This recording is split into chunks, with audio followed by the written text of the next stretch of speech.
সেই জন্য আমরা হুঁশিয়ার করে বলতে চাই, এই সব প্রক্রিয়া দিয়ে যেন কোনোভাবে এই শ্রমিকদেরকে দামানো যাবে না।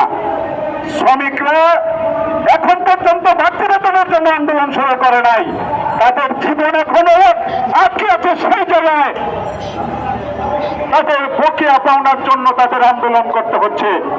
আমরা পরিষ্কার করে বলতে চাই, গণঅভ্যুত্থানের চেতনার আবারও শ্রমিকদেরকে যে পিছিয়ে ফেলে দেওয়ার যে পায়তারা, সেইটা শ্রমিকরা বেশি দিন বরদাস্ত করবে না। আমরা সেই জন্য পরিষ্কার করে বলতে চাই, আমরা আমাদের কর্মীদেরকে বলবো পিছনে বসে থাকার জন্য আসেন নাই, সবাইকে সামনে আসার জন্য অনুরোধ করছি। সেই প্রক্রিয়া আমরা গার্মেন্টস শ্রমিক ট্রেড ইউনিয়ন কেন্দ্র পরিষ্কারভাবে মনে করি যে সেই প্রক্রিয়া থেকে আপনারা বিরত থাকবেন এবং গার্মেন্টস শ্রমিকদের যে প্রাণের দাবি সেইটা বুঝে আকাঙ্ক্ষা নিয়ে আপনারা সেই কাজগুলো করবেন, সেই আশাবাদ আমরা রাখি। একই সাথে পরিষ্কার করে বলতে চাই, বাৎসরিক ইনক্রিমেন্টের কমিটি আপনারা করেছেন, আমরা আশা করব শ্রমিকদের সাথে আলোচনা করে মজুরি কিভাবে পুনর্বিবেচনা করা যায়, বাজার দরের সাথে সংহতি রেখে কিভাবে গার্মেন্টস শ্রমিকদেরকে বাঁচিয়ে রাখা যায়, সেই ব্যবস্থা উদ্যোগ আপনারা অতি বিলম্বে গ্রহণ করবেন।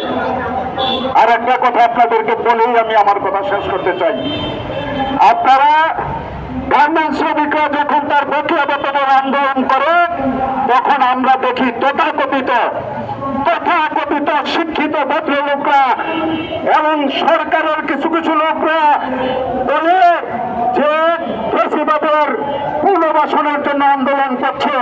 আমরা বিভিন্ন জায়গায় যখন সমাবেশ করি নতুন নতুন ফ্যাসিবাদের চেহারা আমরা দেখতে চাই। গত 15 বছরে গার্মেন্টস শ্রমিক ট্রেড ইউনিয়ন কেন্দ্র ধারাবাহিকভাবে আন্দোলন সংগ্রাম পরিচালনা করেছে ফ্যাসিবাদের বিরুদ্ধে, এই মালিক শ্রেণীর বিরুদ্ধে। সেই সময় আপনাদের চেহারা দেখি নাই, আমরা সেই সময়ে এই সমাবেশ আটকে দেওয়া এই ধরনের কথা বলার জন্য কিছু চেহারা আমরা দেখেছি, আজকে এসে নতুন চেহারা দেখছি। আমরা এই সমস্ত সন্ত্রাসীদেরকে ভয় পেয়ে সংগঠন করি না।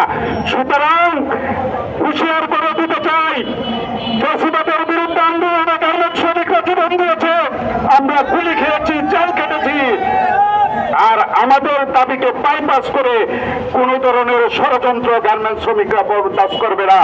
সেই জন্য আমরা আশা করব দ্রুততম সময়ের মধ্যে এই যে 18 দফা চুক্তি আপনারা সম্পাদিত করেছেন, শ্রমিক নেতৃবৃন্দের সাথে আলোচনা করে সেই চুক্তি বাস্তবায়নের উদ্যোগ গ্রহণ করবে, সেই আশাবাদ রেখেই আমি আমার বক্তব্য শেষ করছি।